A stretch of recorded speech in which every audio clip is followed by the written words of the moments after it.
Au sommaire de cette édition, et puis enfin libre, Désirada, une adaptation théâtrale singulière de l'œuvre de Maryse Condé autour de thèmes comme l'exil ou la maternité. Sur scène, Nathalie Coily, elle est notre invitée. Bonjour et à tout à l'heure. Nous parlons maintenant de ce spectacle théâtral qui va bientôt reprendre, Enfin libre, Désirada. On suit une Guadeloupéenne, Marie-Noël, dans sa quête d'identité, son regard sur sa mère, sa grand-mère, sur le père. Il y a des secrets qui rythment les choix. Bonjour Nathalie Coily. Bonjour. Vous êtes comédienne, vous êtes aussi metteur en scène. Vous donnez corps à cette histoire. Vous êtes seule en scène avec un accompagnement musical. Oui. On va regarder une petite séquence qui nous plonge dans l'atmosphère et puis on revient vers vous. Ok. Un soir, sans crier gare, ma mère est entrée dans ma chambre. Elle s'est assise sur mon lit. Pour la première fois, elle me regardait en face.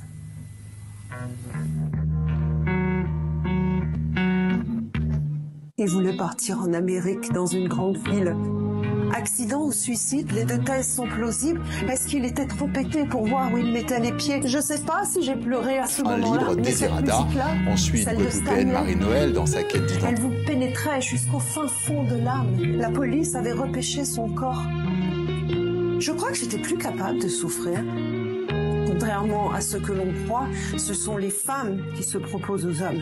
Avec lui, je découvrais brusquement l'envie de marcher en pleine lumière. La mer n'est qu'un cimetière à ciel ouvert. La mer n'est qu'un cimetière à ciel ouvert. Alors, il y a plusieurs lectures possibles, mais ça veut dire quoi?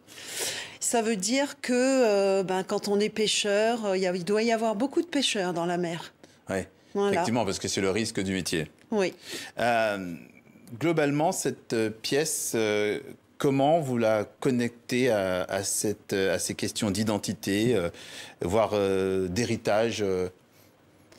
Eh bien, elle cherche à savoir qui est son père. Donc, on est déjà en plein dans l'identité. Et c'est vrai que... elle demande à sa mère, qui est son père, elle lui donne une version, sa grand-mère lui en donne une autre. Et puis, elle ne sait pas vraiment qui elle est et elle grandit à de la Désirade. Sa mère l'a fait quitter la Désirade. Puisque une île de la Guadeloupe. Voilà, qui est une île, qui est la première île qui a été découverte par Christophe Colomb lorsqu'il a découvert l'Amérique. Donc ça s'appelait Désirada, avec l'accent. Et donc voilà, et puis ensuite elle quitte cette petite île pour aller à Paris rejoindre sa mère. Et ensuite, elle part à Boston. Donc voilà. Et on est à Boston d'ailleurs. Hein, elle est à Boston. Elle vient de recevoir un prix. Elle devient docteur S lettres. Donc comme quoi, malgré son parcours, malgré les douleurs, malgré les souffrances, on peut réussir à s'en sortir. Ouais. Absolument. Et c'est la liberté, en fait. Et puis, on rencontre ces trois femmes qui sont certes guadeloupéennes, notamment la maman et la grand-mère. Donc ce sont deux personnages différents, mais unis par leur culture guadeloupéenne. Et en fin de compte, on se rend compte que ça pourrait être des femmes de n'importe où. Une grand-mère n'importe où, en Afrique, en Bretagne ou en Espagne, n'importe où. Néanmoins, quand on parle de la Guadeloupe, et justement l'autrice Maryse Condé est guadeloupéenne, la Guadeloupe part aussi souvent de ces sociétés matrifocales où la mère, la grand-mère, les femmes ont quelque chose d'important. Est-ce que c'est aussi ça que vous mettez aussi en avant dans cette pièce? Oui, on parle beaucoup de ça. D'ailleurs, à la recherche de ce père, je ne vais pas dévoiler tout, mais la grand-mère répond à sa mère. Elle lui dit...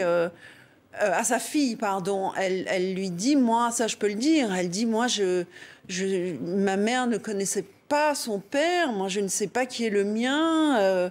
Voilà, la question va se poser. Est-ce que c'est important de connaître son père, en fin de compte? Oui, qu'on peut vivre finalement. Voilà, et c'est vrai que Marie-Noël grandit sans papa, sa maman grandit sans papa, sa grand-mère grandit sans papa.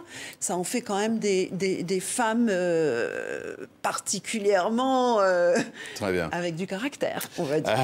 L'œuvre qui vous a servi de support, donc c'est effectivement un roman de Maryse Condé, c'est une œuvre assez dense. elle a elle-même aussi écrit des pièces. Vous la connaissiez, hein, Maryse Condé? Oui. Voilà. Est-ce que c'était difficile de ce travail d'adaptation ou pas du tout? Alors, c'est elle qui l'a adapté. Je ne sais pas. Je ne lui ai pas posé la question. Je lui ai juste posé la question à savoir si elle aimerait bien m'écrire un texte, un seul en scène.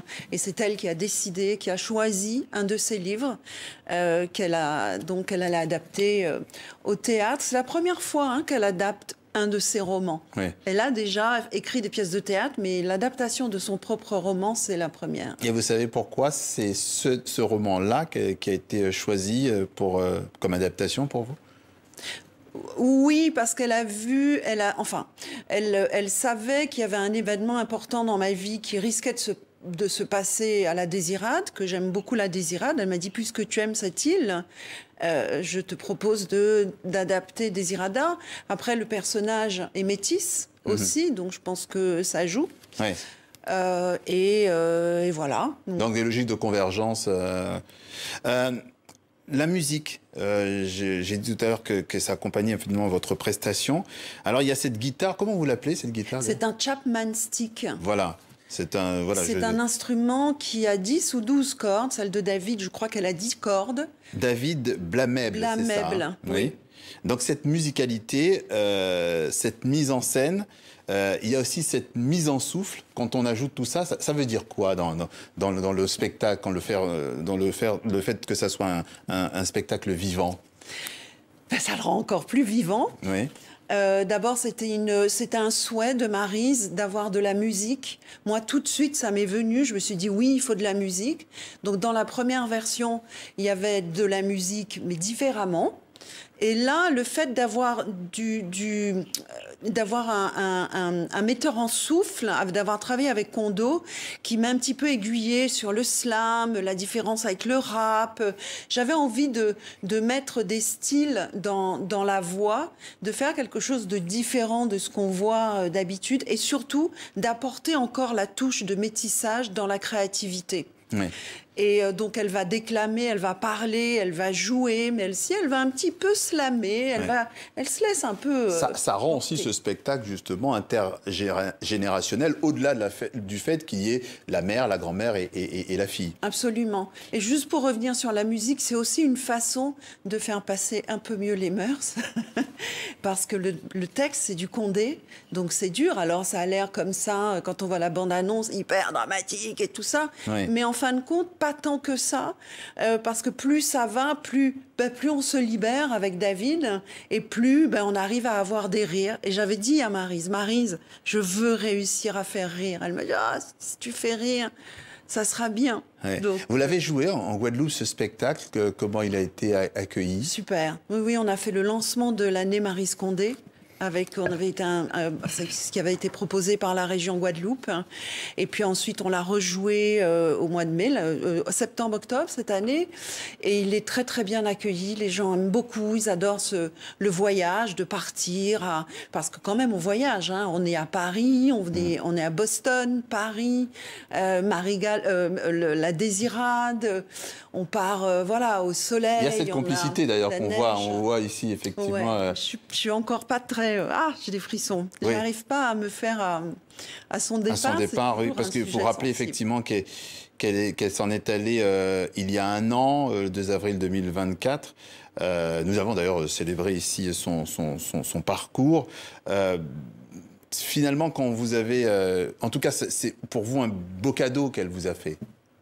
Ah oui, c'est plus qu'un cadeau, en fait. C'est un grand honneur et une grande leçon et un gros travail peut-être qu'on se demande pourquoi je suis tout le temps encore là-dessus, que je passe pas à autre chose.